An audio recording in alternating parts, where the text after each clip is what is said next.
Hi guys, welcome back to my channel. Okay, konting business and stock news po muna tayo ngayon. Ang topic po natin si DNL. Bagsak na ba? Wala na, ayawan na ba? Alisan na ba? Bebenta na ba si DNL? Ano nga ba ang balita?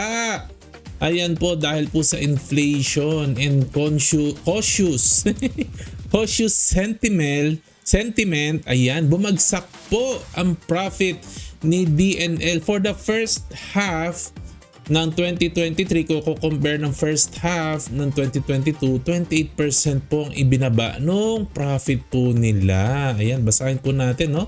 Lingering effects of high inflation. Dahil nga po sa high inflation, of course, yung cost po, no, yung cost po nila to produce their goods, tumaas po yung cost, pero hindi mo maipapasa lahat sa customer mo kasi yung yung lahat ng cost mo.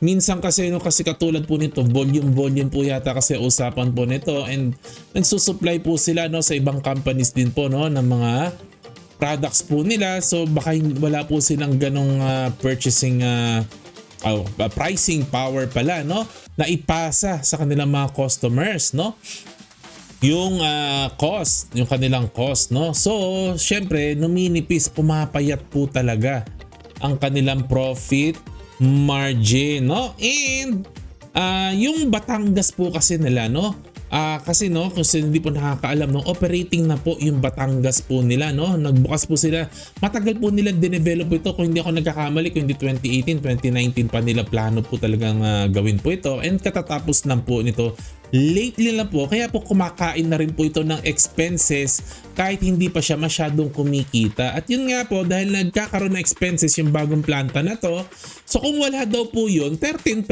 lang daw dapat ang ibinaba ng profit. Kaya lang, dahil nga po sa bagong planta po na yan, hindi pa siguro siya ganun ka-efficient So kaya po lumaki rin po losses kasi dahil po sa additional po na expenses po doon So okay. Consumer products, ODM. Okay, so ito po yung mga details po nang nangyari po sa kanila So ito po yung kasi sinasabi din minsan ni Terry Smith po minsan ang hirap daw po kasi pasukin po ng isang stocks o ng isang company na ang client po nila ay another company. May sinasabi po siyang gano'n na mas mahirap daw po, mas hindi po predictable. Mas madali daw po kasing i-predict pag ang customer po na isang company is tayong mga mamamayan, kasi mas simple daw po yung business. May brand loyalty and may pricing power. Minsan po ganyan, pag tumataas po yung cost po, itaas mo rin yung presyo. Since may brand loyalty ka naman, minsan bibiling ka pa rin ng mga customers mo po kahit medyo mahal ang iyong produkto. Kaya yung sinasabi ni Terry Smith, mas madalas po, mas maganda po yung mga consumer staples, and usually siya daw, iniiwasan daw po niya yung ganitong mga stocks na ang customers niya ay ibang companies din po. Well, anyways, tingnan po natin. Ito po ay yung first quarter po ito. Wala pa po pinapublish sa PSE yung nangyari po nung first half. So ito first quarter lang po nung taon. Bumaba po talaga. Pati revenue bumaba po Kaya pati yung earnings nila bumaba. Ngayon tingnan po natin yung lumang data yung 2022. Yun lang po kasi meron ako. Ito lang po yung medyo na chart ko po Market cap 50, PE ratio 15 So parang medyo fairly valued. Earnings yield magkano ina-earn mo ano yung operating income mo divided by enterprise value. Enterprise value is the real price you are paying for the business. Masanayin nyo na po marinig nyo po enterprise value. Wag po kayo masyado magfo-focus sa market cap. Kailangan po lagi natin kino-consider na utang yung company. So ang totoong price na binabayad po natin dito is 63 billion. Ang earnings yield po natin 6.5%. Medyo mababa po considering na bear market po ngayon. Kung ito po ay normal market, pwede na po yan, acceptable na po yan during bull run, pero ganito pong bear market, medyo mababa po ang 6.5%. Po? Pero kung titingnan po natin ang history, yung revenue naman po niya, tumataas po, mukhang growing naman po, Ayan, kaya lang po medyo noong 2019 nakakatakot po medyo bumaba po sila noong 2019, 2018, nag-show po ng weakness. Doon sa analysis ko po before, dito po ako medyo nagduda po bakit po nagkaroon ng weakness before pandemic po And mukhang ito pong growth ng revenue po nila noong 2022, mukha po dahil lang po sa inflation po ito, nagtaas lang din po sila ng presyo po nila. Pero I think it doesn't mean na nagtaas yung volume po ng sales po nila Okay, tingnan po natin yung kanilang net income, mukhang increasing naman po, no, with the exception of pandemic, no, mukhang increasing naman po, no. Well, anyways, ito po talaga yung mas nakakatakot po in my own opinion po, no. Yung pag nakita niyo po, medyo luminipis po kanila yung profit margin po nila lately, no. Panipis yung profit margin po nila. Kahit po 2022 na luminipis po yung profit margin, no. So 7.63% na lang po ang profit margin po nila, no. Yung tinutubo mo in percent. Compare po nung kalakasan po nila noong 2014, 16%. Imagine 7, 16, no. 7, 16. Ano ba? Factor of 2, di ba? Parang doble, no? Nangalahati yung profit margin ngayon. Ayaw po natin nakakakita po ng ganyan na numinipis po ang profit margin na isang company na hawak po natin. This is a sign of competition. Pinuputakti ka na ng competition. Kasi po guys, kung wala ka pong competition, wala ka pong pake. Kung wala pong competition, kung mataas ang cost of materials mo, ipapasa mo lang po yan. Itataas mo lang ang presyo mo ng itataas kasi kung wala ka namang kinakatakutang competition. Ngayon, pag numinipis po talaga ang profit margin mo, sign po yan na kinakain ka ng competition mo. At kung hindi po ako nagkakamali nung nabasa ko po yung kanilang financial report, mukhang mga nasa ibang bansa po yata ang mga competition po doon, mga pumapasok po yata ng mga materials, mga products na galing ibang bansa po yata. Kung hindi po ako nagkakamali. Pero regardless po, ito po ay sign po talaga ito na pinuputakti ng competition.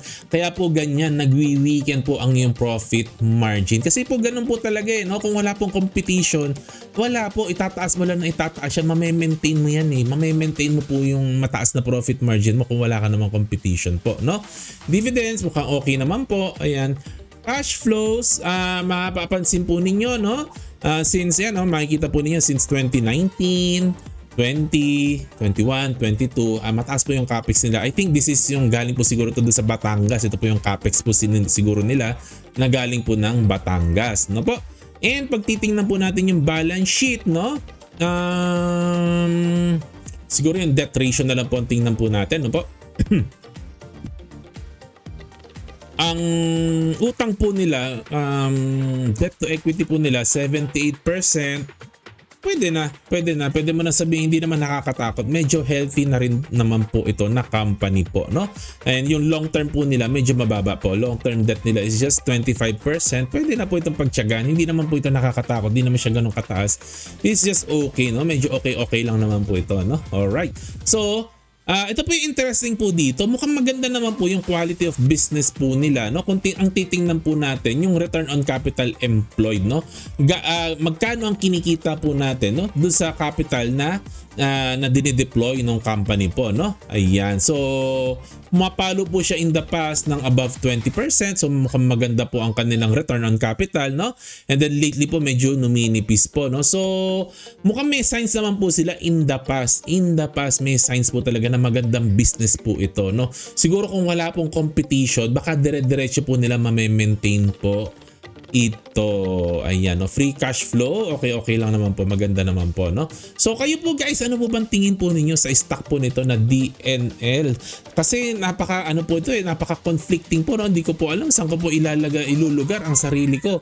Kasi yung Batangas po na news mukhang very exciting po, no? Mukhang very exciting.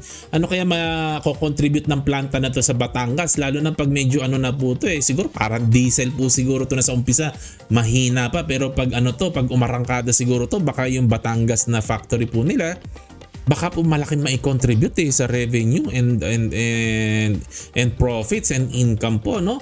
But then again, nakakatakot po yung profit margin minipis. May competition po na kumakain sa iyo, no? So I don't know. So hindi ko alam saan ako lalagay. I am torn between, no? Pag tiningnan ko po kasi sa baba, no, yung return on capital employed maganda po, lalo na in the past, pero pag tiningnan ko yung profit margin, naiiyak po ko, no? So saan ba ako pupunta, sa kaliwa o sa kanan? Iwa-watchlist ko ba to? Kakalimutan ko na to? Hindi ko po alam guys Kayo po, sa tingin niyo po ba worth it po ba itong DNL na pasukin, no? Considering na nagbibigay naman sila ng magandang dividends in the past po, no? Nagbibigay naman po sila ng magandang dividends in the past, no? Ayan, no? Pumapalo ng ilang percent po ba yan? 3%, no? Yan, in the past, no? Hindi masyadong kuripot pa rin, pero pwede nang pagtiyagaan. Alright, so hanggang dito na lang po tayo guys. Please share your thoughts kung ano po ang masasabi nyo kay DNL. Salamat po sa pakikinig po ninyo. Good night, God bless, bye bye!